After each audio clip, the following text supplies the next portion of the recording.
जी, आज की इस फेसबुक लाइव में आपका फिर से एक बार स्वागत है। और आज का जो टॉपिक है वो जो राजनीतिज्ञ हैं उनके ऊपर है कि उनकी क्या दिक्कतें हैं, उनकी क्या समस्याएं हैं आज की व्यवस्था में। कौन? राजनीतिज्ञ, जो व्यवस्था को ही बनाते और चलाते हैं। आप समझिए, जो व्यवस्था को बनाते हैं और चलाते हैं वो भी खुद कितने परेशान रहते हैं आज की व्यवस्था में। आज का टॉपिक इसी बात पर है कि वो कितने परेशान हैं और उनकी परेशानी का क्या कारण है, और संपूर्ण समाधान में जो नेता लोग होंगे क्या वो परेशान होंगे, क्या ये कारण वहाँ बने रहेंगे या ये कारण वहाँ नहीं होंगे। तो कैसे होगा संपूर्ण समाधान में जिसमें कि नेताओं की भी कोई प्रॉब्लम वहाँ नहीं होगी। जैसे अभी तक हमने बाकी बहुत सारे प्रोफेशंस देखे हैं, बहुत सारे जो रोजगार हैं वो देखे हैं कि अमीर अमीर रोजगार, जैसे वो व्यापारी हैं, उद्योगपति हैं, आर्मी पुलिस हैं, शिक्षक हैं, उनके अभिभावक हैं, बच्चे हैं, मुल्ला पुरोहित, ये डॉक्टर, ये सब हैं, उनका सब हमने देखा कि वो सब आज की इस व्यवस्था में कैसे करके परेशान हैं। तो चलो, उनकी परेशानी तो यूं करके समझ आती है कि भाई ठीक है ना, वो व्यवस्था बनाने वाले हैं और ना वो चलाने वाले हैं, तो ठीक है, वो परेशान हो सकते हैं। मगर व्यवस्था बनाने वाले भी और चलाने वाले भी, क्योंकि वो एक ही हैं, वही बनाने वाले हैं वही चलाने वाले हैं, वो भी कैसे परेशान हैं और उनके पास कोई समाधान नहीं है कि वो व्यवस्था में उस समाधान को रख सकें और फिर कम से कम खुद तो परेशान ना हो। उनके पास अपनी समस्या का भी समाधान नहीं है और उन्हें हम लोग नेता बोलते हैं, और वो लोग खुद भी अपने आप को नेता जी करके बोलते हैं कि वो नेता हैं, कि वो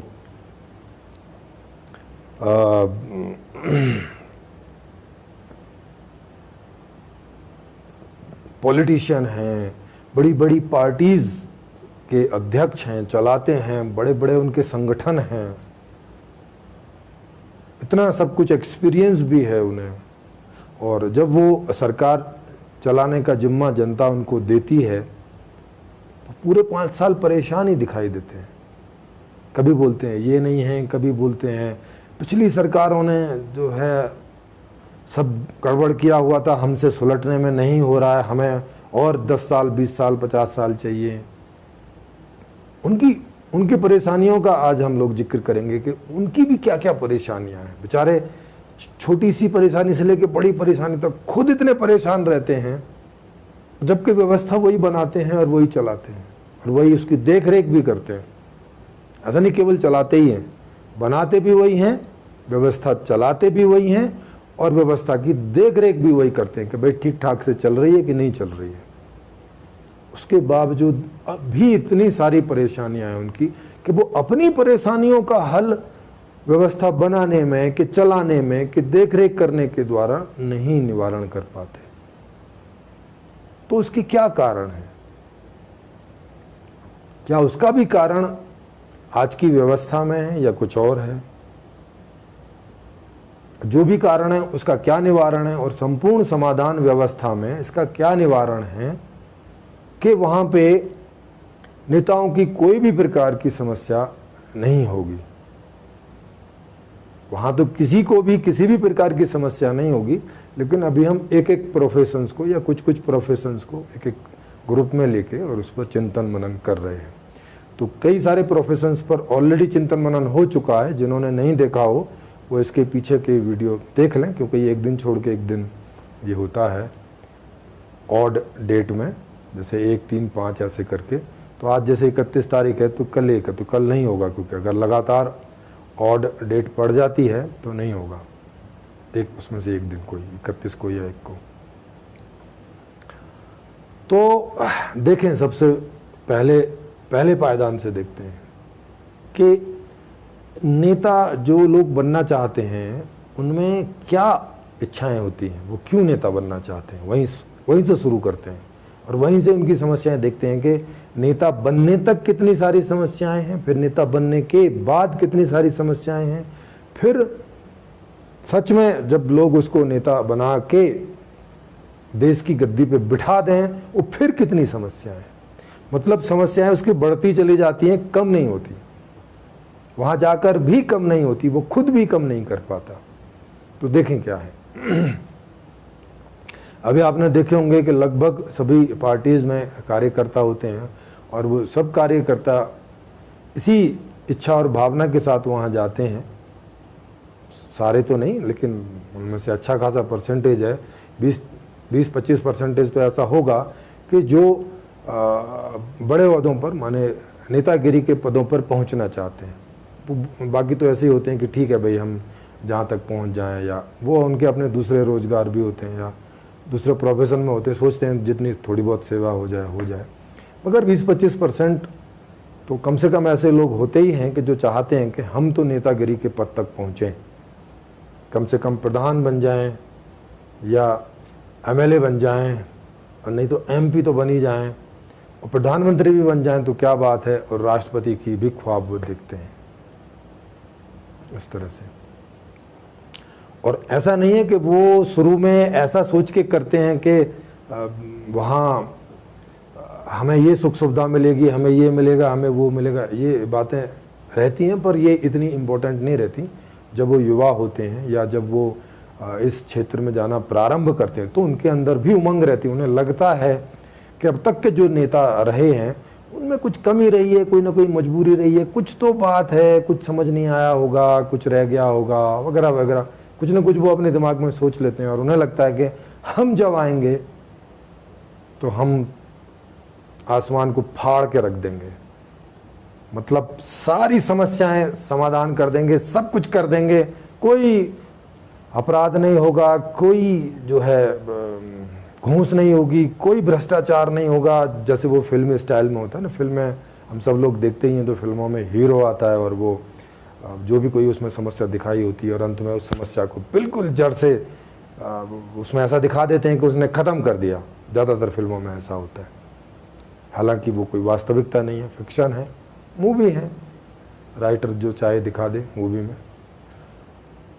तो पर वो लोगों के जहन में असर डालती है और लोगों को लगता है कि नहीं हम कुछ करेंगे। और ऐसे कई उदाहरण हैं पीछे इतिहास में, जैसे आप JP को देख लें, उन्होंने कितना बड़ा आंदोलन किया, अच्छी खासी नेशनल लेवल की सरकार हिला दी, पर हुआ क्या, वही ढाक के 3 पात।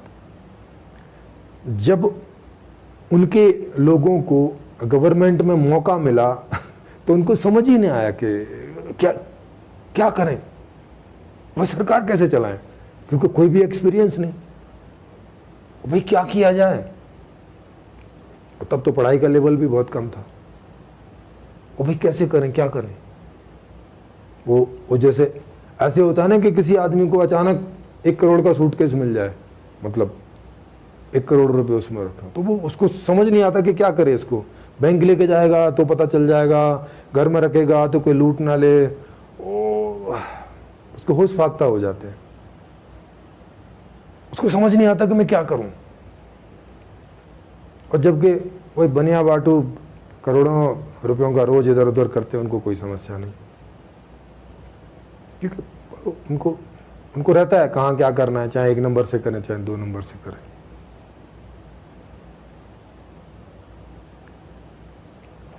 या अचानक कोई भी स्थिति परिस्थिति आ जाती है आदमी के सामने कोई नई, तो उसको लगता है अब क्या किया जाए, क्योंकि उसके बारे में ना उसने कभी सोचा, ना समझा, ना कोई एक्सपीरियंस है, ना कोई जानकारी है, ना कुछ है, बस एक जज्बा था, आंदोलन किया और जुट गए। और अगर बाई चांस मौका मिल गया, क्योंकि ज़्यादातर आंदोलन तो फेल ही होते हैं, पर कभी कभी कोई उस किनारे पहुंच जाता है, तो उन्हें मौका मिल जाता है, तो अब उनका होश फाख्ता हो जाता है, उनको समझ नहीं आता क्या करें। चौधरी चरण सिंह जी की सरकार बनी, उनको समझ नहीं आया कि क्या किया जाए। अब चौधरी तो चौधरी, अब क्या करे जा अब समझ नहीं आया कि करे क्या।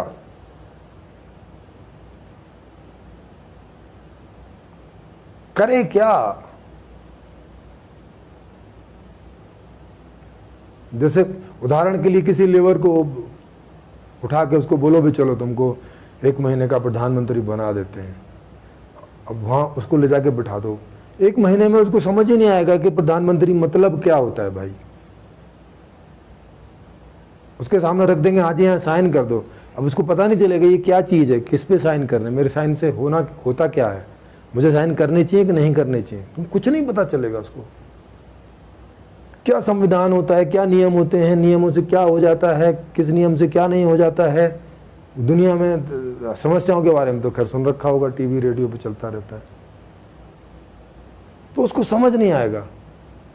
तो सबसे पहले जो इनकी समस्या होती है, सबसे पहले रहती है कि वो अपने आंदोलन में अपने आप को दिखा पाएं कि भाई हाँ मैं हूं, देखो मैं हूं इस आंदोलन का अगुवा नेता, अग्रणी नेता मैं हूं।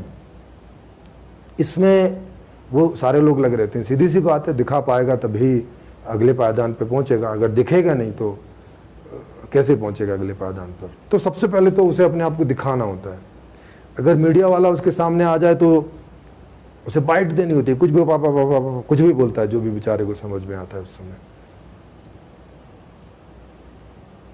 और जो थोड़े से पढ़े लिखे लोग हैं वो कुछ बोल पाते हैं, जैसे हैं कई पीएचडी होल्डर भी हैं अभी जो जिन्होंने जेएनयू से किया था, क्या नाम उनका, जो जिन्होंने बिहार में इलेक्शन भी लड़ा था, मुझे नाम याद नहीं आ रहा, किन्हीं को याद आए तो कमेंट में लिखना। तो अब वो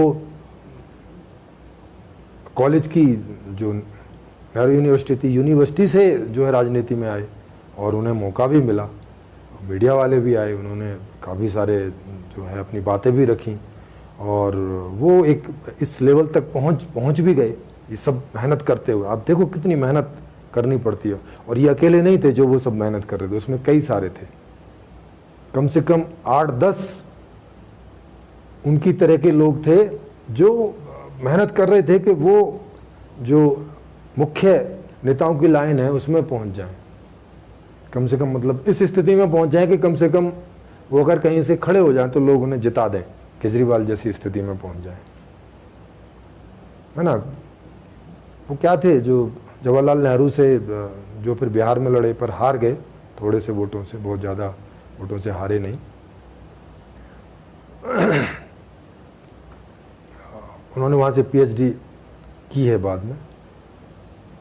तो उनको देखें कि कितनी मेहनत, एक तो आम घर से, मतलब पढ़ाई मुश्किल है वहाँ पे, जो नेहरू यूनिवर्सिटी है उसमें क्या नाम है, सब्सिडी वगैरह मिलके और उस तरह से मिलके तो पढ़ाई होती है, तो जैसे तैसे मुश्किल से पढ़ाई में पहुँचना, पहले तो उस तरह की पीएचडी करना ये छोटी बात नहीं है। फिर पूरा का पूरा वहाँ पे उस तरह का घटनाक्रम घटा और उसमें वो उनके ऊपर केस हुए, फिर कभी 2-2.5 साल में उनके ऊपर वो क्या नाम है चार्जशीट भी फाइल नहीं हुई, फिर फाइल हुई, फिर पता नहीं कुछ समय शायद अरेस्ट हुए कि नहीं हुए, क्या हुआ। तो फिर उन्हें बिहार से जो है अल्टीमेटली इलेक्शन लड़ने का मौका मिला और पर वो नहीं जीत पाए। तो अब ये देखो कि उनके पीछे कितने सारे लोग लगे होंगे इस आशा में, उनके वर्कर मतलब उनके फॉलोवर भी होंगे, उनके हेल्पर भी होंगे जिन्होंने उनको हेल्प किया होगा, पैसे से हेल्प किया होगा, वोटों से हेल्प किया होगा और सब तरह से हेल्प किया होगा। तो उसके बावजूद भी वो नहीं जीत सके, तो ये कितनी बड़ी वो है, मुश्किल है एक आदमी को जो एक नेता बनना चाहता है, कितनी डिफिकल्टी है कि वो अपनी बात रख रहा है। मतलब उनको तो मौका भी मिला, बहुत सारे लोगों को तो मौका नहीं मिलता जो नेता बनना चाहते हैं, उनको मौके ही नहीं आते। तो किसी को मौका मिला भी तो वहाँ पहुँचे तो अब वहाँ पे करोड़ों रुपए खर्च भी हुआ होगा, उनका नहीं, जिन लोगों ने उन पे कुछ विश्वास किया होगा, भरोसा किया होगा कि ये जीत जाएंगे, कुछ हो जाएंगे, तो फिर हम इनसे अपना लाभ उठाएंगे वगैरह वगैरह, सबके अपना गणित होता है। तो इलेक्शन में लड़े, 2-4 महीने खूब धुआंधार प्रचार भी किया, सब कुछ हुआ, पर जीत नहीं पाए। पहली समस्या ये, पहली समस्या हो गई वहाँ तक पहुँचना, दूसरी समस्या जीतना। अब जो जीत गए तो पता चला कि भाई उनकी नहीं चलती है, जो चलती है वो तो प्रधानमंत्री की चलती है। आपको तो बस जिस पार्टी के हो या जिस पार्टी को सपोर्ट कर रहे हो, उस पार्टी का जो भी कोई एजेंडा होगा, जो भी वो अपना वहाँ पे नियम पारित करने के लिए रखेगी, आपको तो हाँ में ही वोट करना है। अब यार ये क्या बात हुई, हम तो आए थे यहाँ ये लेने के हम यहाँ सब कुछ बदल देंगे, ये कर देंगे, वो कर देंगे।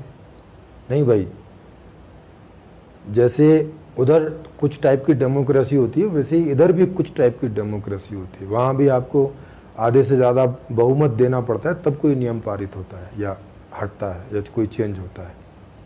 तुम्हारे अकेले से कुछ नहीं होता वहाँ, और अकेले से कुछ होता है तो वो होता है प्रधानमंत्री से। उसकी उतनी रहती है कि उससे कोई एग्री हो ना हो, उसकी पार्टी के लोगों को तो मोहर लगानी ही पड़ेगी, हाँ ही करना पड़ेगा। ये एक समस्या, ये उसके अंदर की समस्या। ठीक है, वहाँ 2-2.5 लाख रुपए की उसको सैलरी मिल जाती है और भी दूसरे बहुत सारे अलाउंस और बहुत सारी फैसिलिटी मिल जाती है। ये एक समस्या थोड़ी उसकी दूर होती है। अगर वो पीछे से गरीब है, गरीब नहीं है तब तो ठीक है, इससे कोई फ़र्क नहीं पड़ता उसको।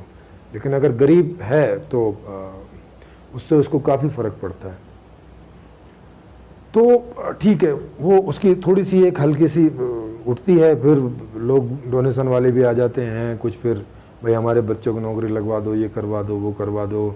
या नेताओं को अंदर खाने पता रहता है कहाँ पे एयरपोर्ट आने वाला है, कहाँ क्या है, तो वहाँ की लैंड को वो अपने लोगों को खरीदवा देते हैं, भाई यहाँ खरीद लो, यहाँ पे आने वाला है, ऐसे ऐसे करके। और उसमें से बहुत सारा कुछ खुद भी बहुत सारा फ़ायदा उठाते हैं। इस तरह से सब चलता रहता है। तो अब लेकिन अब जो लोग जज्बे से आए, मैं उनकी बात कर रहा हूँ, अब जो जज्बे से आए तो वो शुरू में पूरी नेतागिरी करने की कोशिश करते हैं, मतलब ईमानदारी से। वो चाहते हैं कि उन्होंने जो अब तक समझा होता है कि ये नियम खराब है, वो खराब है, ये ऐसा है, वो वैसा है, वो अपनी पार्टी में इन सब बातों को रखते भी हैं। कोई तो संसद में भी इन क्वेश्चंस को उठाते हैं। लेकिन अगर प्रधानमंत्री उस लाइन में नहीं है तो वो उन्हें बोल देता हाँ, या उनको बराबर करता, अच्छा ठीक है बाद में देखेंगे। वो बेचारे के 5 साल पूरे हो जाते हैं और वो कभी देखने में आता नहीं। ये समस्या। अच्छा, अब कोई प्रधानमंत्री बन गया, चलो ये तो वो हैं कि जो अभी रास्ते में है, वहाँ तक पहुँचे नहीं। अब कोई प्रधानमंत्री बन गए, जैसे मनमोहन सिंह बन गए, उनके पहले अटल बिहारी जी बन गए, उनके पहले और भी कई थे, पीवी नरसिम्हा राव, चंद्रशेखर आज़ाद और कई और फिर नेहरू, इंदिरा गांधी, मोतीलाल नेहरू, बाद में फिर अभी मोदी जी हैं। 7 साल से फाइट कर रहे हैं, 7 साल से स्ट्रगल कर रहे हैं, और नेहरू उनका पीछा नहीं छोड़ रहा अभी तक। उनको अब आके यहाँ पता चला है कि नेहरू जी ने इतनी सारी गड़बड़ी कर रखी है कि अब इनसे कम से कम वो 20-30 साल से पहले नहीं इनके सुलटने में आएंगे, और पता नहीं उतने में भी सुलट पाएंगे कि नहीं, ऐसा तो वो कह रहे हैं। जबकि नियम बनाने वाले ये, चलाने वाले ये, देख रेख करने वाले ये, अरे जो कुछ खराबी हो रखी है कर लो, ठीक भाई। चलो मनमोहन और अटल बिहारी और बीच में तो ऐसी सरकारें रही थी कि उनका तो बहुमत नहीं था, तो वहाँ तो नियम बनाने में तो समस्या थी, जो थे उसी के हिसाब से चलाना होता था। तो अब अगर मान लिया खराब थे तो भैया खराब ढंग से ही चलाना पड़ता। तो उनकी वो परेशानी, मनमोहन सिंह ये परेशान थे, यार मेरी कोई सुनता नहीं है, मुझे सोनिया जी की सुननी पड़ती है, सोनिया जी जो बोल देती हैं वो मुझे करना पड़ता है। Sonia ji is the chairperson of India, of Indian prime minister. ऐसा तो 1-2 बार उन्होंने तो खुल के भी कहा कि भाई मैं तो अपनी जान भी दे दूं सोनिया जी के लिए, तो कम है। तो अब ऐसा आदमी प्रधानमंत्री बनेगा तो वो तो देश का तो क्या प्रधानमंत्री बनेगा भाई, सोनिया जी का ही बनेगा, मतलब उन्हीं के कहने से बनेगा, माने इनडायरेक्टली तो सोनिया जी प्रधानमंत्री होंगे, पर वो जो भी कोई हो, सोनिया जी हों, मनमोहन सिंह जी हों, क्या फ़र्क पड़ता है, मोदी जी हों, कोई भी हो, नेहरू जी हों, फ़र्क क्या पड़ता है, कोई तो प्रधानमंत्री होगा ही, चाहे डायरेक्ट हो चाहे इनडायरेक्ट हो। पर वही ढाक के तीन पात, समझ में ही नहीं आ रहा है भाई करा क्या जाए। बेरोजगारी है, हत्याएं हो रही हैं, फिरौती मांगी जा रही है, अपहरण हो रहे हैं, चोरियां हो रही हैं, गरीबी दूर नहीं हो रही है, किया क्या जाए आखिर, कोई सॉल्यूशन नहीं इनके पास। अब वहां तक तो पहुंच गए,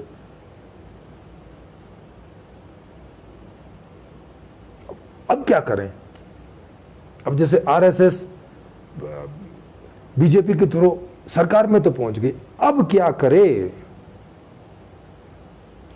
वो जो सपना देखा था उन्होंने पिछले 72 और कितने जितने भी वो पुराने हैं, 72-80 साल के पुराने उनके, या 100 साल के पुराने, जो भी उन्होंने एक विजन देखा था कि हमारा भारत ऐसा होगा, हमारा भारत विश्व गुरु होगा, हमारी इंडिया की इकोनॉमी जो है 100 ट्रिलियन की होगी। वो तो नहीं बोलते थे 100 ट्रिलियन, मतलब अमेरिका से माने विश्व गुरु का मतलब क्या है कि दुनिया में सबसे ऊपर, तो सबसे ऊपर होगा का मतलब है कि 25 ट्रिलियन की इकोनॉमी तो अमेरिका की है, जहाँ की 30-32 करोड़ की जनसंख्या है। तो हमारे यहाँ 5 गुना जनसंख्या ज़्यादा है, तो 5 गुना इकोनॉमी होगी, तब जाके वो अमेरिका से ऊपर होगी। तो माने 100 ट्रिलियन से ऊपर होगी, 125 ट्रिलियन की होगी, तब जाके भारत विश्व गुरु बनेगा।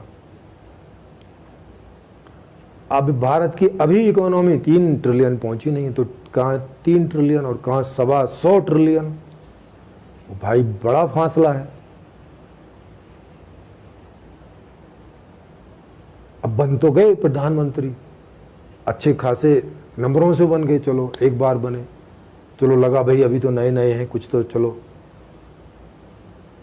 अब भाई दोबारा भी बन गए, और ज्यादा वोटों से और ज्यादा सीटों से बन गए।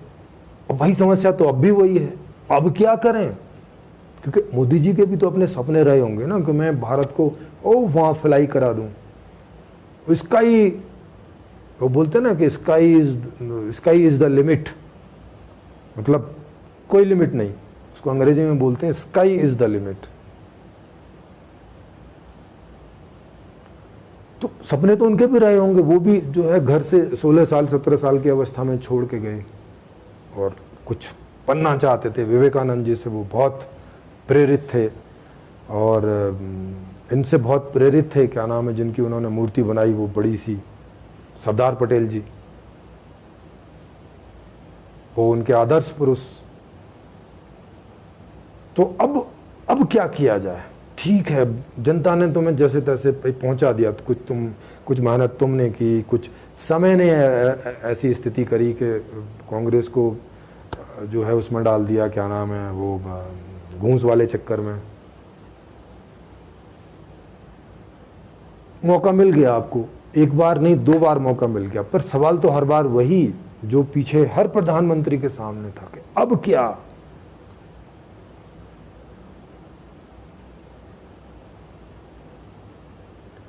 जी रहीम उनाद पोत्रा जी कह रहे हैं कि RRS जी वो RSS है या RRS कोई और है, तो बताइएगा। ने पैसा बनाने का सपना देखा था, सारे करप्शन करके मौज कर रहे हैं सर। हाँ, लेकिन मतलब उनको ऐसा ब्लेम करने से कोई करके फ़ायदा नहीं है, उसको देखो कि वो ऐसी स्थिति में क्यों पहुँचे हैं। क्योंकि 16 साल के जब मोदी रहे होंगे तो ऐसा तो सोच के वो नहीं घर से निकले होंगे ना कि मैं प्रधानमंत्री बनूंगा, फिर करप्शन करवाऊंगा, फिर मौज कर, ऐसे करके तो सोच के नहीं निकले होंगे। 16 साल का आदमी ऐसे तो नहीं सोचेगा। जे नारायण जेपी जो है जयप्रकाश नारायण ऐसा तो नहीं सोचेंगे। ये जो अभी लालू यादव, नीतीश, जब ये युवा थे ऐसा सोच के तो नहीं आए होंगे कि हम वहाँ बैठ के ऐसे मजे करेंगे। नहीं भाई, इन सबके सपने थे, ये सब के सब एक अपने सपनों का भारत देखते थे। ऐसा करके आपको जो है ये बात समझ में नहीं आएगी कि इनको बोलो कि ये तो करप्ट ही हैं, जन्म से ही करप्ट है ना। ऐसे करके जन्म से कोई करप्ट नहीं होता है। सब वहाँ यही सपने लेके आते हैं। जैसे कोई भी आदमी आईएएस बनता है या आईपीएस बनता है तो वो ये ऐसा सपने देखता है। नहीं तो पूछना आप सबसे, ऐसे आईएएस बनना है, ऐसे आईपीएस बनना है, ऐसा नहीं है कि कोई करप्टेड आदमी आईएएस पीसीएस बन जाए। कैसे बनेगा वो? भाई इतना एजुकेटेड होगा, इतना पढ़ा लिखा होगा तब ना आईएएस और पीसीएस का एग्ज़ाम फाइनल करेगा। तो उनके अंदर सपने होते हैं इस तरह के मैं जाऊंगा तो कम से कम एक डिस्ट्रिक्ट को तो एकदम सारी जो वहाँ के अपराध हैं सब बंद कर दूंगा, ये कर दूंगा। कोशिश भी करते हैं आके, ऐसा नहीं कि कोशिश नहीं करते। हर नए आईएएस पीसीएस को आप देख लेना, वो अपने डिपार्टमेंट को ठीक करने की कोशिश करता है शुरू में। और अब शुरू में क्यों करता है, बाद में क्यों नहीं करता, वो उसका कारण मैं आपको बता रहा हूँ। शुरू में करता है क्योंकि उसे लगता है कि ऐसे ही होगा। उसके अंदर एक होता है दिमाग में एक रोड मैप होता है कि मैं ऐसे करूँगा तो ऐसे ऐसे हो जाएगा। वो ऐसे करके देखता है, बस उसके अपने ऑफिस में दिखावटी वैसा थोड़ा सा चेंज आ जाता है। अब लेकिन बाकी लोग तो वहाँ जो है भैया सालों से काम कर रहे हैं, उन्हें तो पता है कि ये नया जो है मुल्ला है वो क्या बोलते अल्लाह ही अल्लाह करता है कुछ समय तक, और उसके बाद सब बंद हो जाता है। ये कहावत है ये। या नया जो साधु है वो बड़ी जोर शोर से साधना करता है, ये भी कहावत है। एक जैसी कहावतें हैं, तो इसको बुरे रूप में ना लीजिएगा, क्योंकि ऐसा देखा जाता है तो ये कहावत बनती है ऐसे। तो शुरू में मतलब आदमी बहुत मेहनत करता है, या जो भी सपना लेकर आया होता है उसको पूरा करने के लिए ईमानदारी से जोशो खरोश से लगता है। लेकिन करते करते करते उसे समझ में आ जाता है कि नहीं यार, बात तो आगे बढ़ ही नहीं रही है। उसके पास जो रोड मैप था वो काम नहीं कर रहा है। उसको ये समझ में आ जाता है, किसी को 6 महीने में, किसी को 2 महीने में, किसी को 1 साल में, किन्हीं को तो पूरी ज़िंदगी में भी नहीं समझ में आता है। जैसे वो हरियाणा के जो थे जिनका 40-45 तबादले हो गए थे और कांग्रेस की सरकार में जो रोते थे, उनका क्या नाम था, खेमका या ऐसे कुछ नाम था। तो किसी को पूरी जीवन नहीं समझ में आता है। बस वो उनको एक ही बात लगती है, भाई मैं ईमानदार हूँ, बाकी सब भाड़ में जाओ, मैं ईमानदारी से करूँगा, कुछ होता हो नहीं होता हो ना हो। होता नहीं है उनसे भी, कुछ भी हुआ भी नहीं, जैसा कि हम देख ही रहे हैं। तो इनके सपने सबके रहते हैं, सब ऑनेस्ट ही रहते हैं। अगर ऑनेस्ट ना हो तो आदमी इतना पढ़ लिख नहीं सकता। ऑनेस्ट ना हो तो नेता बनने के लिए इतना वेट नहीं कर सकता लंबा। ऑनेस्ट तो होते ही हैं। अब वो जगह जगह पर बेईमान कहाँ होते हैं, जब उन्हें लगता है कि ईमानदारी से तो वो नेता बन ही नहीं पा रहे हैं। तो फिर वो जो लोग वहाँ पैसा लेके आते हैं उनके पास कि भाई हम पैसा लगाएंगे और हम तुम्हें जितवा देंगे, तुम हमारा बाद में करवा, धीरे धीरे वो एक्सेप्ट करने लगते हैं कि भाई ठीक है। वो सोचते हैं कि एक बार तो मैं प्रधानमंत्री बनूं, फिर इसको भी देख लूँगा, उसको भी देख लूँगा, ऐसा करके सोचते हैं। लेकिन अब उनको पूरा नेटवर्क पता नहीं, क्योंकि भाई वो तो नाम के ही नेता है ना। ऐसे अंदर से नेता तो है नहीं, उनके नेत्र तो कोई खुले नहीं है, उनका कोई तीसरा नेत्र तो काम करता नहीं है। तीसरा नेत्र मतलब वो बाबाओं वाला नेत्र नहीं, तीसरा नेत्र माने बुद्धि वाला नेत्र, दूरदृष्टि वाला नेत्र। वो तो खुला नहीं होता कि बहुत दूर तक देख लें कि भाई ये समस्या कुछ और है, वो नहीं है जो आप समझ रहे हो।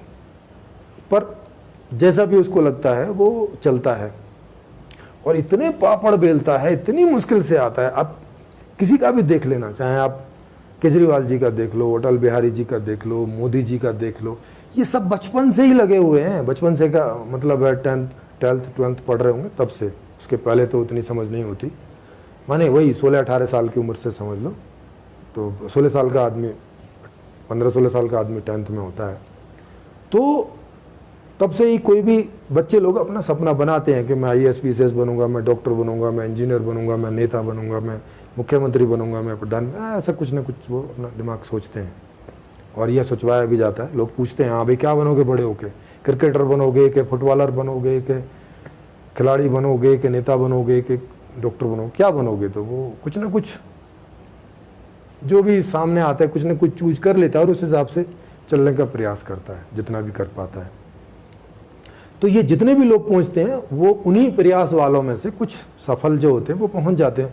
बाकी जो रह जाते हैं उनकी तो बात ही क्या करनी। जो पहुंचते हैं उनकी बात बता रहा हूं। तो उनके सामने भी कदम दर कदम इतनी सारी समस्याएं आती हैं नेता बनने के लिए। पर मान लो वो जैसे तैसे करके कूदता फलांगता, किसी के क्या बोलते कंधे पे पैर रख के ऊपर चले जाना, वो बोलते हैं सिर पे भी पैर रख के ऊपर जाना पड़े तो आदमी सोचता है कि ठीक है यार थोड़ा सा असभ्य व्यवहार कर लो, प्रधानमंत्री बन जाऊंगा तो इस सब बराबर कर दूंगा मैं। उसको ऐसा लगता है कि अब तक जितने प्रधानमंत्री हैं वो सब बिना दिमाग के हैं, उनको कोई इतना था नहीं ऐसा, उसे ऐसा लगता है। और उसका जो रोड मैप है वो ऐसा सोचता सोचता ऊपर आता है।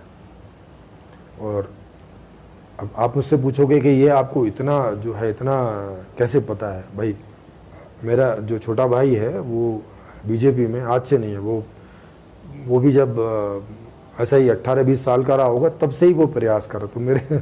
तो मेरे घर में एक मेरा खुद का जो भाई है, सगा भाई है, वो मैं उसको देखता आया हूँ नज़दीकी से, तो मैं अपने अनुभव से बता रहा हूँ ये बातें, और उनसे बातचीत होती रहती है और उनके परिणाम से। हालांकि वो बहुत ज़्यादा सफल नहीं हुआ, माने प्रधानमंत्री पद तक पहुँचने में सफल नहीं हुआ, लेकिन अपने क्षेत्र के एक मंडल अध्यक्ष तक वो पहुँच सका इतने दिनों में। हालांकि उसने जो है एक बार इलेक्शन भी लड़ा, अगर बाई चांस उस समय कोई बात हो जाती, जीत जाता, तो शायद वो अब मंत्रालय तक भी पहुंच जाता, सेंटर के मंत्रालय तक, तब कोई समस्या नहीं थी। और जिनको ऐसे मौके मिलते हैं वो पहुंच भी जाते हैं। तो इनमें दोनों चीज़ें हैं कि मेहनत कर रहे हैं ऐसे बहुत सारे लोग, उनमें से जिनको मौका मिल जाता है वो आगे पहुंच जाते हैं। मगर सवाल यही कि किया क्या जाए, ढाक के 3 पात हो जाते हैं वहाँ पर। जब तक नहीं पहुँचते तब तक लगता है कि हमारे पास रोड मैप है, हम ये कर लेंगे वो कर लेंगे, और वो उस रोड मैप को बताता भी नहीं किसी को, इस वजह से कि कहीं कोई दूसरा नेता बन के वैसा ना कर ले, भाई मेरा नाम नहीं होगा, फिर ये भी उनमें रहता है। तो वो खुल के चर्चा भी नहीं करते उस पर, थोड़ा बहुत कुछ बताते हैं। जैसे मोदी जी को प्रधानमंत्री बनना था, क्योंकि मुख्यमंत्री तो वो बाई चांस बन गए, क्योंकि वहाँ पे ऐसी प्रॉब्लम खड़ी हो गई गुजरात में, उनको उन्हीं के पार्टी के लोगों ने बुला लिया और एक मौका दे दिया, और बस फिर उन्होंने वहाँ पे अपनी पकड़ बना ली, और वो वहाँ 3 बार मुख्यमंत्री रहे। तीसरी बार मुख्यमंत्री काल पूरा नहीं हुआ तो वो प्रधानमंत्री के लिए आवेदित हो गए, और यहाँ इसके लिए तो उन्होंने कम से कम 1-1.5-2 साल पहले से ही वो बनानी शुरू कर दी, अपना रोड मैप बताना शुरू किया। तो ये अच्छी बात थी, उन्होंने कम से कम बताया, तो नहीं तो जनरली कोई ऐसे बताते नहीं है। तो उन्होंने बताया, उसका उन्हें फ़ायदा भी मिला, और 2014 में उन्हें मौका भी मिला। और उस मौके में एक बड़ा हाथ कांग्रेस की विफलताओं का भी रहा, क्योंकि कांग्रेस के पास जो एक मनमोहन थोड़े बहुत नेता थे ईमानदार टाइप के, तो उनके काल में वो एक ऐसा घोटाला हुआ उस समय के हिसाब से। बाद में तो उसमें कुछ नहीं निकला, लेकिन तब वो एक बड़ा घोटाला माना जा रहा था, तो उससे उनकी छवि तार तार हो चुकी थी। और इधर इन्होंने कोशिश भी की, हालांकि बाद में गडकरी जी ने खुद ये टीवी पर एक्सेप्ट किया कि हमें आशा नहीं थी कि हमारी सरकार बन जाएगी, हमें ये था कि सीटें बढ़ेंगी और 150, 155, 60 तक पहुंचेंगी, इससे ज़्यादा यानी उन्हें नहीं था कि सरकार ही बन जाएगी। और वो कह भी रहे थे, हमने तो कई ऐसे वादे किए थे कि बनने के बाद में फिर सोचा अब ये पूरा कैसे होगा, ये तो हमने ऐसे ही कर दिए थे, हमें अंदाजा नहीं था कि हम कोई जीत के आएंगे। तो अब सोचो, अब जो जितने बड़े पद पर पहुंच रहा है, जैसे मोदी जी मुख्यमंत्री के पद पर पहुंच रहे हैं, तो उनके ऊपर प्रेशर तो है ना कि वो उस लेवल का कुछ करके दिखाएं। होता है कि नहीं होता है? नहीं तो 18 घंटे काहे के लिए काम करेंगे भाई? वो भी 8 घंटे करके सो सकते हैं ना आराम से, या अपने दूसरे एंजॉय कर सकते हैं। तो उनका कोई सपना रहा होगा तभी ना 18 घंटे काम कर रहे हैं इस उम्र में। तो 18 घंटे काम कर रहे हैं, फिर भी मामला सुलट नहीं रहा है, फिर भी समझ नहीं आ रहा कि क्या नियम बनाओ और क्या नियम हटाओ और क्या नियम बदलो, जिससे कि सूरत हाल बदले, जिससे कि देश विश्व गुरु बन जाए या विश्व वसुधैव कुटुंबकम हो जाए। विश्व वसुधैव कुटुंबकम तो अभी बहुत दूर का सपना है, अभी तो भारत ही नहीं सुलटने में आ रहा है। अभी तो यहाँ धर्म की स्थिति नहीं सुलटने में आ रही है। अभी तो उन्हें वोट लेने के लिए सबका साथ सबका विकास पर वो उतना निर्भर नहीं करते जितना कि वो धार्मिक नीतियों पर निर्भर करते हैं। उनके अपने नेता धार्मिक कितने सारे तरह के अनाप शनाप कुछ भी बातें बोलते रहते हैं, लॉजिकल इलॉजिकल। कभी कभार वो उनको बस बोल देते नहीं रे ऐसे करना ठीक नहीं, कभी कभार, हमेशा नहीं बोलते। उनको ठीक से नहीं रखते कि भाई इस तरह की बातें नहीं। जब सबका साथ सबका विकास, तो यही एक ही लाइन पर हो, सब एक ही लाइन पर रहते नहीं। तो अब उनको अपनी पार्टी नहीं जो है संभालने में आती। कोई नेता कुछ बोलता है, कोई नेता कुछ बोलता है, कहीं कोई बोल देता है, फिर ये बोलते हैं कि नहीं वो उसका अपना विचार था, पार्टी इसके साथ नहीं है। अरे भाई जब पार्टी का लीडर है तो पार्टी से अलग बोल कैसे रहा है, और बोल रहा है तो आप उसको बाहर क्यों नहीं कर रहे हो, या उसको पूछ क्यों नहीं रहे हो कि भाई जब तुम पार्टी में हो तो पार्टी से अलग बोल कैसे सकते हो। जो बोलना है पहले पार्टी में बोलो, पार्टी उसे एक्सेप्ट करेगी तो ठीक है, एक्सेप्ट हो जाएगी, नहीं करेगी तो आप बात अलग से क्यों बोल रहे हो, या तो अलग होके बोलो, है ना। तब ये बात तो लॉजिकल हो, लेकिन ऐसा तो होता नहीं। क्यों नहीं होता? सीधी सी बात है कि अगर उसको हटा दिया, कुछ कर दिया, और ऐसे 10-20 को हटाया तो सरकार गिर जाएगी।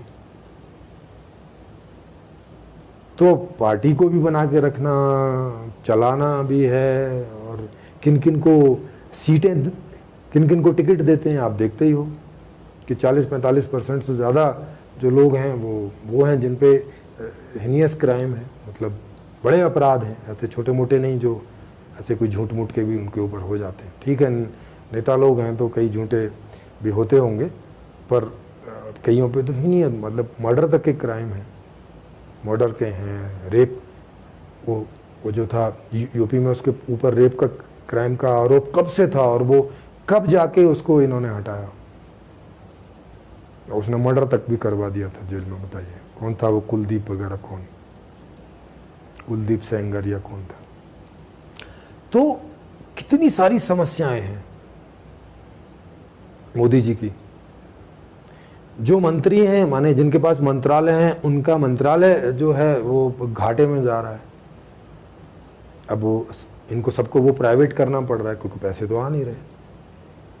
अब 4 साल के लिए किराए पे दे रहे हैं, लो भाई हमसे तो चल नहीं रहा, तुम चलाओ।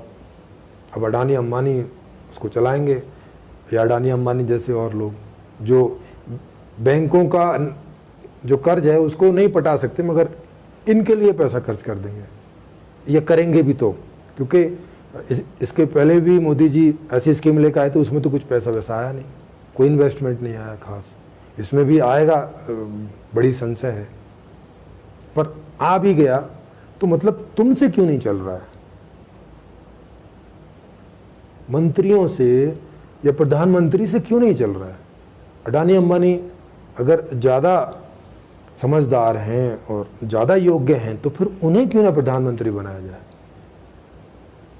और सारा देश उन्हीं से चलवाए, ये ज़्यादा बढ़िया रहेगा ना।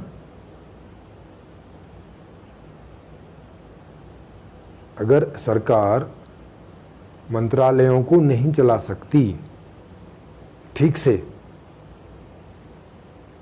वो चाहे रेल मंत्रालय हो चाहे और कई दूसरे मंत्रालय हो, अगर सरकार उन मंत्रालयों को नहीं चला सकती ठीक से और ऐसा लगता है कि इसे प्राइवेट कर देंगे तो ज़्यादा बेहतर चलेगा, तो क्यों ना सरकार प्राइवेट कर दी जाए।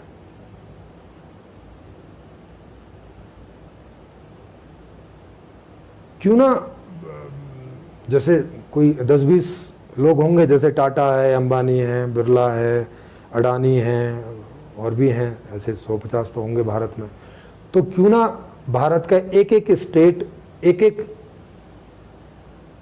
इन जो ये प्राइवेट हैं, इनको वो किराए पर दे दिया जाए कि भाई हम आपको साल का या 5 साल का इतना पैसा देंगे, आप इस स्टेट को चलाओ अच्छे से।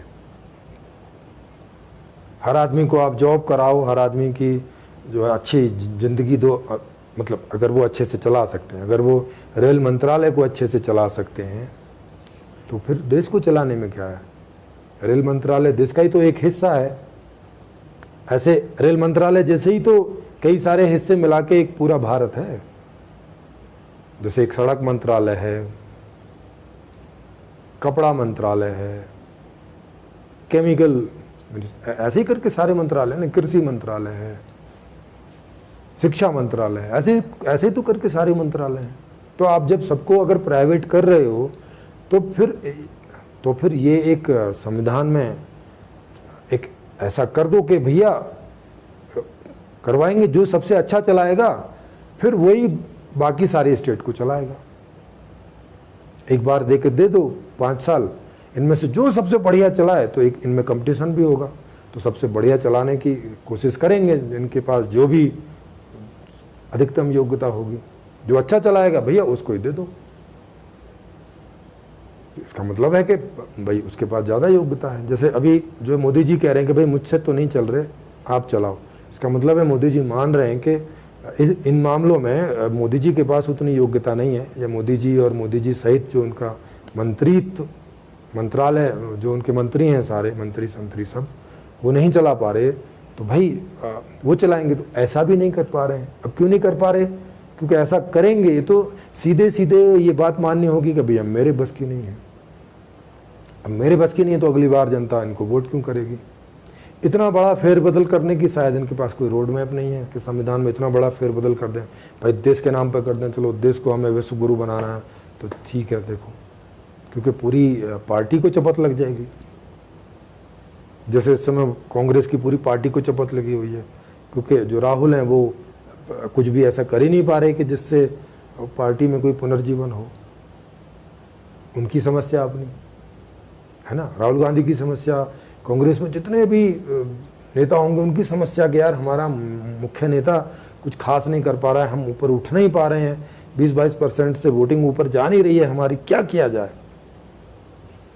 मैं नेशनल लेवल की बात कर रहा हूँ। तो उस सारे के सारे समस्याग्रस्त हैं। जगह जगह उन्हें जो है बेइज्जती बिछानी पड़ती है जब कहीं वैसे उनके मुद्दे उठते हैं।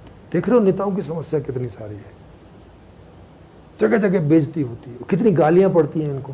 अभी आप देख सकते हो, अगर आप जो YouTube पे जाओ, सोशल वेबसाइट्स पे जाओ, तो मोदी जी को कितनी गालियां पड़ती हैं। कई बार तो आपस में ही गालियां देते हैं नेता लोग, मतलब विपक्ष वाले पक्ष को, पक्ष वाले विपक्ष को, बड़ी भद्दी भद्दी गालियां देते हैं। स्त्रियों, जो स्त्री नेता हैं उन तक को नहीं छोड़ते कभी कभी, तो ऐसा भी, वो भी, ये तो ऑनलाइन है, मतलब लाइव पे ऐसा करते हैं। तो बिना लाइव के तो क्या हाल होता होगा आप सोचो। वो कितनी कुर्सियां बजती हैं आपको मालूम ही है। एक पार्टी के दूसरी पार्टी के कितने खूब सारे, इनमें इवन मर्डर तक होते हैं। बंगाल में आपने देखा ही है कि बीजेपी और टीएमसी के कार्यकर्ता आपस में बढ़े, कुर्सी तोड़ी, बिल्डिंग तोड़ी, आदमी तोड़े, हाथ तोड़े, नाक तोड़ी, पैर तोड़ी, गर्दन तोड़ी। कितनी मुश्किलों में रहते हैं ये लोग। वो ममता का पैर ही टूट गया उसमें कार में, और कोई खंबे में आके बीच में था, उतनी भीड़ में वो दिखा नहीं। तो वो तो चलो थोड़ा टूटा, मतलब वो तो बहुत और भी ज़्यादा टूट सकता था। एक्सीडेंट तो एक्सीडेंट है। तो कितनी समस्याओं में रहते हैं और कितनी गालियां एक दूसरे को देते हैं। इलेक्शन टाइम में आप देखते ही हो, कैसी कैसी भुंडी भुंडी गालियां देते हैं। हरियाणा में बोलते हैं भुंडी। भुंडी का मतलब बड़ी निचले स्तर की गालियां।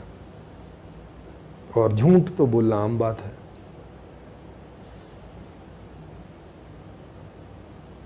सरकार ने आंकड़े ही अब बताने बंद कर दिए, बोले बेरोजगारी का अब कोई आंकड़ा नहीं दिया जाएगा। भाई सब लोग कोई ना कोई काम कर रहे हैं, सब रोजगार है, कोई बेरोजगार नहीं है।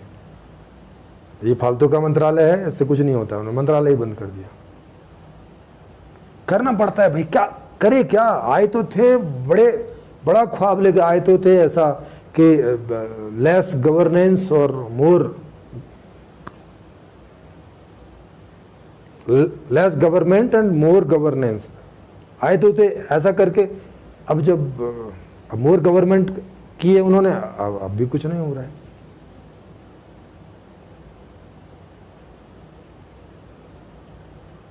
तो उनकी समस्याएं देखो ना, कितनी सारी समस्याएं उनकी, बेचारे कितनी गालियां खानी पड़ती है उन्हें। अब ऐसा तो है नहीं कि ये रिपोर्ट उन तक पहुंचती नहीं होगी, पहुंचती तो होगी, उन तक पहुंचती होगी। उनको जो फॉलो करने वाले लोग हैं उन तक, उनको जो फॉलो करने वाले हैं, अगर आप जैसे मान लिया आपने मोदी जी को गाली दी, तो मोदी जी के जितने भी फॉलोवर हैं उनको ऐसा लगता है कि ये गाली उनको ही दी जा रही है। मतलब एक आदमी के चक्कर में सारे लोग गालियां खाते हैं और उससे परेशान होते, दुखी होते हैं। होते हैं कि नहीं होते? उनके घर वालों को भी कितना बुरा लगता होगा, मोदी जी के घर वालों को। जब कोई मोदी जी को गाली देता होगा तो मोदी जी के भाई हैं, मोदी जी की माता जी हैं, जो भी भाई भतीजे और होंगे, उन्हें भी कितना बुरा लगता होगा, यार हमारे ताऊ को गाली दे रहे हैं, या छोटे हैं तो चाचा को गाली दे रहे हैं। मतलब क्या जिंदगी होगी इनकी, आप सोचो। अच्छा, ये तो हो गई वो चीज़ें जो आपको दिखाई पड़ती हैं। अब जो इनके पीछे पैसे खर्च करते हैं, अडानी अंबानी और भी कोई भी जो लोग हैं, जो इनको चंदा देते हैं, सब कुछ करते हैं, अब वो अपने काम के लिए इनके पीछे पड़े रहते होंगे, बोलते होंगे इन्हें कि अरे यार मोदी जी क्या मतलब है, आप ये नियम नहीं बनवा पा रहे हैं। अब जैसे वो किसानों वाले 3 नियम बनाए हैं, अब वो थे तो व्यापार के नियम ही थे, लेकिन किसान के नाम से बना के फंस गए। व्यापारियों के नाम से ही बना देते तो शायद इतना हल्ला नहीं कटता। तो अब वो पारित नहीं हो पा रहे हैं, तो उधर से वो डंडा देते होंगे कि क्या है यार, हमने करोड़ों रुपए आपके पीछे खर्च किए, ये सब क्या है, क्या करवा रहे हो, करवाओ कुछ। चलो, उधर से ऑर्डर पे ऑर्डर आते होंगे, उधर से जो है वो फ़ोन पे तो नहीं है लेकिन फ़ोन हटा के बोलते होंगे, गालियाँ दे के बोलते होंगे, कहाँ फंस गए, किसके पीछे फंस गए, कहाँ पैसा फंसा दिया हमने, किसी काम का नहीं है। मोदी या मनमोहन सिंह या जो भी उस समय कोई प्रधानमंत्री हो, कितनी गालियाँ पड़ती होंगी इन्हें। ऐसा थोड़ी कि इन्हें एहसास नहीं होता होगा क्या, इन्हें समझ नहीं आता होगा कि ये आदमी अब टेलीफोन रख के गालियाँ बकेगा। इतनी कॉमन सेंस तो होगी ना इनको भी। तो ये ऐसी जिंदगी जीते हैं तो इन्हें अच्छा लगता होगा क्या, रात में नींद कैसे आती होगी। मतलब दोनों वजहों से नहीं आती होगी नींद। एक तो कि भाई सपनों का भारत बनाना है, वो नहीं बना पा रहे हैं, बचपन से जो सपना देखा था वो धुल गया पूरी तरह से, और जो हाल में भारत है उस हाल में भी रखना मुश्किल हो जा रहा है। तो कितना बुरा लगता होगा उन्हें, कितनी जो है। और फिर 5 साल 10 साल रहे और रिटायर हो गए या अगली बार नहीं चुने गए, तब और कितनी समस्या। अब आडवाणी जी की समस्या देखो, वो प्रधानमंत्री बनना चाहते थे, ले दे के वो प्रधानमंत्री तक रह गए, कितनी कोशिश की थी, और बाद में आप देखते ही हो क्या हाल चाल हुआ उनका, कितनी बुरी बेइज्जती सहनी पड़ी। मोदी जी के सामने हाथ जोड़ जोड़ के खड़े रहते थे। तो अच्छा लगता होगा कोई उन्हें इतनी उम्र में आके, क्योंकि उनको तो मौका ही नहीं मिला। उन्होंने कुछ सोच रखा होगा अंदर उनके सपनों का भारत के, मैं अगर प्रधानमंत्री बनूंगा तो अटल बिहारी तो कुछ नहीं कर पाए, पर मैं तो कर ही दूंगा। लेकिन उनकी जगह मोदी जी को मौका मिल गया। एक इलेक्शन में तो उनको भी था मौका, उनको था कि नहीं, अटल बिहारी जी को था, जिनको भी था, तो वो तो मौका ही नहीं मिला था। 10 साल कांग्रेस की सरकार रही। तो कहने का मतलब ये कितनी उठा पटक में इनकी जिंदगी रहती है। और भारत में इलेक्शन का ऐसा हिसाब कि कोई ना कोई स्टेट में या सेंटर में कहीं ना कहीं चलते रहते हैं, इन्हें बिल्कुल कहीं भी आराम नहीं मिलता है। इन्हें हर जगह जहाँ भी इलेक्शन चलेंगे वहाँ जाएंगे, दूसरी पार्टी को गालियाँ बकेंगे, ये करेंगे वो करेंगे, कुछ झूठी गालियाँ होंगी, कुछ सच्ची गालियाँ होंगी, माने कुछ झूठा क्रिटिसिज्म होगा, कुछ सच्चा क्रिटिसिज्म होगा, कुछ ये होगा, कुछ वो होगा। कभी कोई किसान हड़ताल कर रहे हैं, कभी कोई लेबर यूनियन हड़ताल कर रही है, कभी कोई कर रहा है, कभी ये सब चल रहा है। प्रधानमंत्री को दिमाग में नहीं होता होगा कि क्या करें यार इसका। ये रामलीला मैदान में बैठे ही रहते हैं कोई ना कोई। वो देखो, वो जब रामदेव जी बैठे थे तो सरकार कितनी परेशान हो गई थी, क्योंकि उनको पता चल गया था कि अब तुम जाने वाले हो, क्योंकि कई चीज़ें हो गई थी। तो बताओ, रात में वो अटैक का भी कोई चक्कर करवा दिया था, जिसमें रामदेव जी वो सूट सलवार पहन कर उन्हें भागना पड़ा था, डर के मारे, छुप के मारे। तो अब भाई नेताओं ने कुछ किया होगा तभी तो बेचारे डरे होंगे वो। या रामदेव जी भी जो है अपनी पार्टी का अनाउंस कर रहे थे, उसमें बोल रहे थे मैं भी पार्टी में आऊँगा, मैं भी इलेक्शन में आऊँगा, माने रामदेव जी भी नेता बनना चाह रहे थे। तो देखो नेता बनने में कितनी समस्या है उनको, कि सूट सलवार पहन के भागना पड़ा। माने उनको लग रहा था कि मेरा मर्डर तक हो सकता है। और जैसे रसिया में तो विपक्षियों का मर्डर होना आम बात है। पुतिन अपने सामने किसी को खड़े नहीं होने देना चाहता, वो उसको किसी न किसी उसमें अटका के और मरवा ही देता है। वहाँ का जो फोर्ट है उसके सामने तक मर्डर हो रखे हैं उनके विपक्षियों के। तो नेता जो है बनना, फिर बने रहना, फिर अगर वहाँ तक पहुँच गए जहाँ तक भी उन्होंने सोचा था, वहाँ कुछ करना और कुछ कर नहीं पाना। अब देख रहे हो कितनी कश्म में उनकी जिंदगी गुजरती है। अब उन्होंने जितनी डींगे हाँकी होंगी वहाँ तक पहुँचने में, उनके जो अपने यार दोस्त सब होंगे ना, उनको बोला होगा ना कि मुझे मौका मिल जाए तो मैं ये कर दूंगा वो कर। अभी जब वो देखेंगे पूछते होंगे, हाँ भाई मुदवा, जैसे प्यार में बोलते होंगे मोदी को, हाँ भाई मुदवा, अरे क्या हुआ, अरे तब तो बड़ी बड़ी हाकन रहे, कहते रहे विश्व गुरु बना देंगे, अब तो गुरु बनने की स्थिति भी नहीं दिखा रही है भाई, अरे कर कहा रहे हो, कुछ तो बताओ।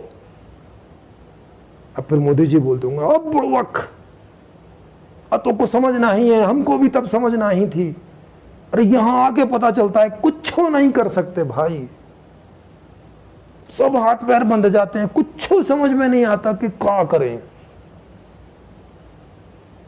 मतलब मोदी जी तो ऐसे नहीं बोलते होंगे, उनकी तो गुजराती भाषा होगी, माने लालू होते तो शायद ऐसे बोलते या बोलते होंगे कि भाई पूरी जिंदगी बहुत कोशिश की, कुछ नहीं हुआ बिहार का, लालू जी के समय में। तो क्या किया जाए, अब ये सब लोग जेपी के आंदोलन से ही निकले हुए थे। लालू जी हैं, इधर यूपी के जो समाजवादी जी के थे कि हमाऊ पार्टी, साइकिल वाली समाजवादी पार्टी, और ये नीतीश जी, ये सब वहीं के निकले हुए हैं।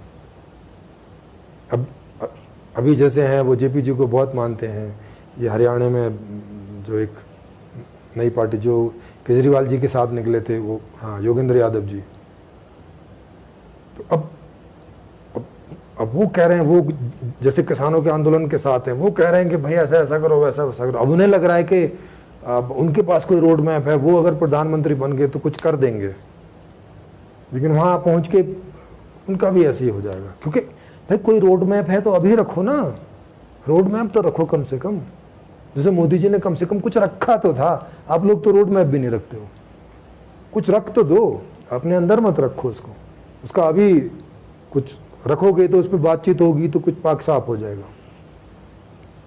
जैसे अनिल बोकिल जी ने अपना रखा कि भाई केवल एक ट्रांजैक्शन टैक्स रख दो, बाकी सारे टैक्स हटा दो, ऐसा एक रखा। तो जनता में रखा, तो उस पर जो इकोनॉमिस्ट थे उन्होंने अपनी राय रखी, उसमें समस्याएं बताई, उसमें ये सब बताया, तो वो हो गया ना, साइड हो गया उसका आर पार। अब वो बताता ही नहीं, अपने दिमाग में रखे रखता और सोचता कि मैं प्रधानमंत्री बनूंगा तब ये करूंगा, इससे कुछ हो जाएगा। जैसे मोदी जी ने सोचा कि मैं प्रधानमंत्री बनूंगा और डिमोनेटाइजेशन करूंगा और उससे आतंकवाद खत्म हो जाएगा और नकली नोट खत्म हो जाएंगे और ये खत्म हो जाएगा, और वो जो बहुत सारी बातें बताई थी 8-10 उस समय, वो तो कुछ भी नहीं हुआ। अगर इन बातों को मोदी जी पहले ही रख देते तो इन सब चीज़ों पे डिस्कशन होके मामला क्लियर हो जाता कि भाई जैसा आप सोच रहे हो ऐसा, इससे कुछ नहीं होगा।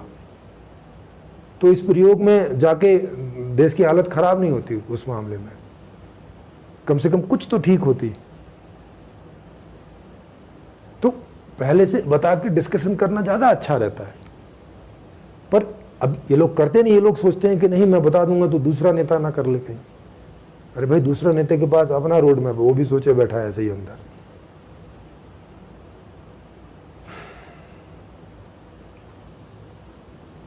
तो नेताओं की बड़ी समस्याएं हैं। एक तो इतना पैसा खर्च होता है इलेक्शन में, 8-8, 10-10 करोड़ एमपी के इलेक्शन में। अब वो पैसा इकट्ठा करना, चंदा इकट्ठा करना, उनकी बातें सुनना, जनता की बातें सुनना, और अगर एक आध बार नेता बने और काम नहीं किया और फिर दोबारा जनता के पास वोट मांगने के, भाई इतने जूते पड़ते हैं। कोई स्याही डालता है, कोई थप्पड़ मारता है, कोई जूते मार देता है, वो गालियाँ तो आम बात है। अब चूंकि आजकल मीडिया बहुत हो गया है, सोशल मीडिया है और मेन मीडिया भी बहुत सारा हो गया है, तो अब खुले में गालियां देते हैं, क्योंकि यहाँ थोड़ी सी डेमोक्रेसी है। तो कोई बहुत ज़्यादा गालियां देता है उनको तो पकड़वा लेते हैं। जैसे यूपी में वो कोई एक IAS अधिकारी था जो इलेक्शन में जाना चाह रहा, उसने कुछ ज़्यादा क्रिटिसिज्म कर दिया होगा योगी जी का, तो उसको अरेस्ट करवा के पकड़वा लिया बिना वारंट के। IPS अधिकारी रैंक के आदमी को, जो अभी कुछ समय पहले ही जिसको जबरदस्ती रिटायर किया सरकार ने। तो देखो, जो नेता हैं उनकी समस्या, जो नेता होना चाहते हैं उनकी समस्या, कितनी सारी समस्या, उठा पटक। अब ऐसे में क्या तो खाना खाते होंगे ये, क्या इन्हें खाना अच्छा लगता होगा, क्या रात में आराम करते होंगे,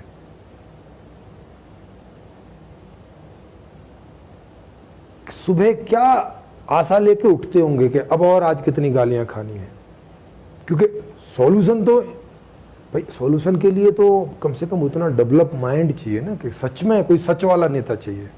अब वो तो है नहीं अभी कोई, क्योंकि वो तो जब आ जाएगा तो भाई वो तो सूरज होता है एक तरह का, मतलब जैसे एक सूरज उगाता है, जैसे अब रात में तो ये छोटे छोटे बल्ब और ये हैं, एक थोड़े से जगह में कुछ उजाला कर पाते हैं, काम चलाओ जितना भी है। पर सूरज की बात अलग ही होती है, वो तो जब निकलता है तो भाई कोई बल्ब नहीं चाहिए। जितने हिस्से पे पड़ता है जमीन के एकदम उजाला करके रखता है, इवन आंखें तक चौंधी आती हैं। अगर जैसे दोपहरी का उजाला हो, गर्मी वाली दोपहरी का, ऐसे पूरी आंख खोल के नहीं देख सकते, इतनी रोशनी होती है उसकी। तो सच वाला जो नेता आएगा वो तो अलग ही होगा। वो तो पहले से सारी चीजें बता देगा, समाधान बता के आएगा और दे के आएगा कि ये समाधान है, ये देखो, इसको समाधान बोलते हैं। और तब आएगा और हर चीज को वो क्लियर करता चला जाएगा। जैसे जैसे उसकी वो समाधान की बातें जैसे जैसे वो लोगों तक पहुंचेंगी, जैसे सूरज की जो रोशनी है जितने हिस्से पे पहुंचती जाती है, उतना हिस्सा जो है वो उजाले से भरता चला जाता है। तो वैसे ही ये जो समाधान है, जितने हिस्से पर जितने लोगों के बीच पहुंचता चला जाएगा और जितने लोग इसको समझते चले जाएंगे, वो सबको समझ में आता चला जाएगा, हाँ ये है समाधान। ये होता है नेता माने जिसके पास में दूर दृष्टि होती है, वो तीसरा नेत्र होता है। वो बाबाओं वाला नहीं, शिवजी वाला नहीं, दूर दृष्टि वाला, ज्ञान वाला नेत्र होता है। जैसे वैज्ञानिक मंगल ग्रह तक की कैलकुलेशन कर लेते हैं कि इसको यहां से भेजेंगे तो वहां कहाँ कैसे टर्न करना, क्या उतनी दूर दृष्टि होती है उनकी, होती है ना दूरदृष्टि, वहां तक की कैलकुलेशन कर लेते हैं। कभी कभार होता है कि कहीं कोई मिस कैलकुलेशन होती है, नहीं तो लगभग पहुंच ही जाती है मामला। और वो एक दो बार मिस भी हो तो उसको तुरंत ठीक करके और फिर अगली बार और ठीक कर देते हैं। वो वाला नेत्र, ज्ञान नेत्र। अंतः चक्षु, बहिर चक्षु तो सबके पास है ही है, अंतः चक्षु।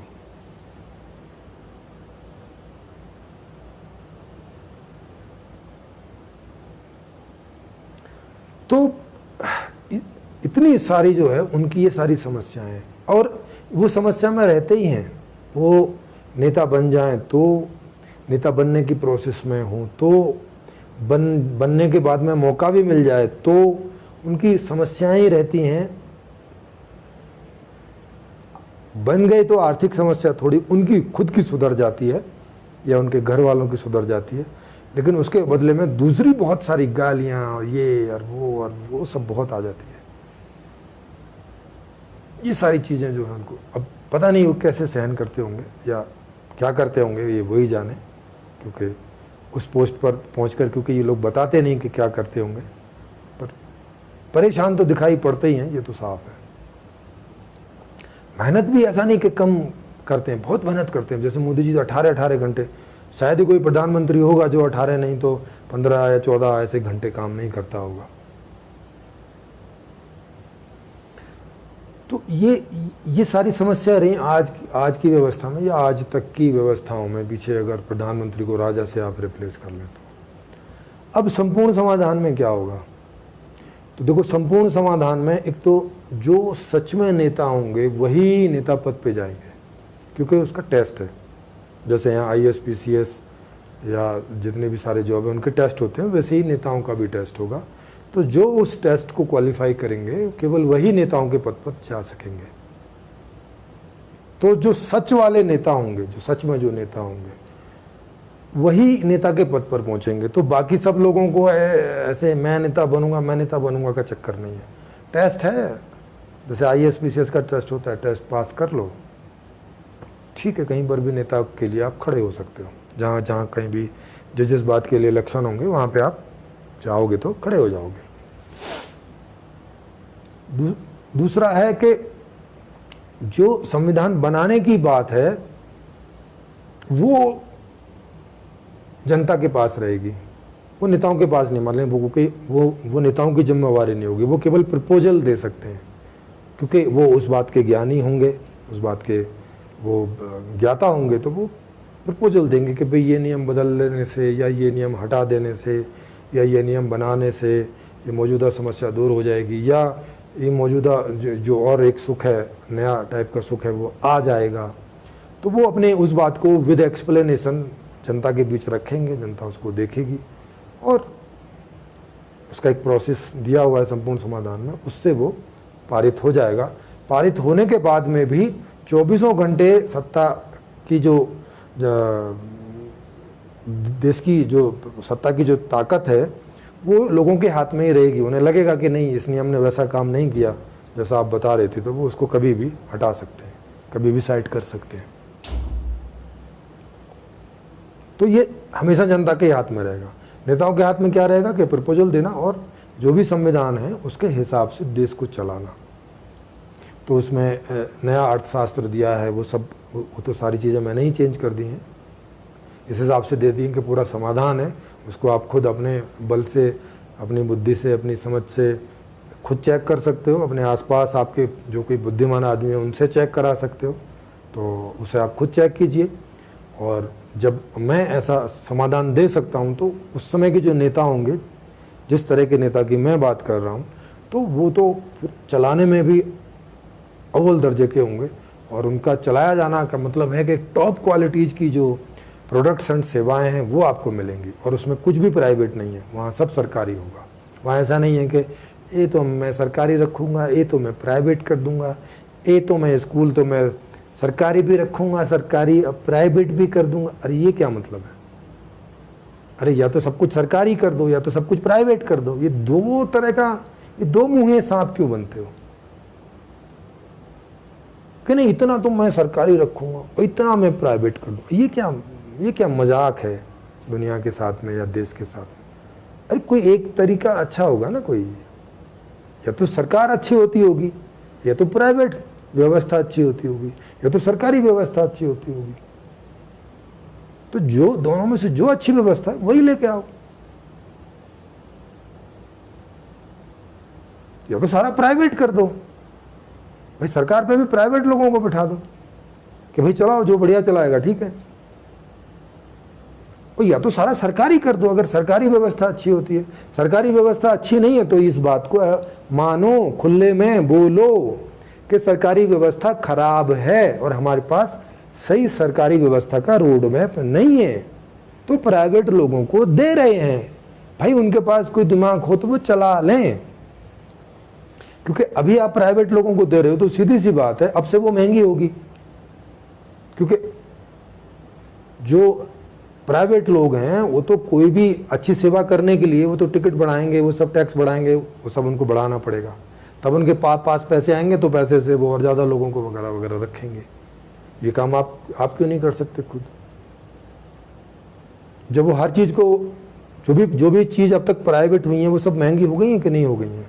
वो महंगी हो जाएंगी तो फिर जनता के ऊपर तो इसकी मुश्किल ही आएगी ना। तो या तो सारी चीज़ें प्राइवेट कर दो या तो सारी चीज़ें सरकारी रखो। भाई दोनों तो व्यवस्थाएं कैसे करोगे ये डबल स्टैंडर्ड टाइप का?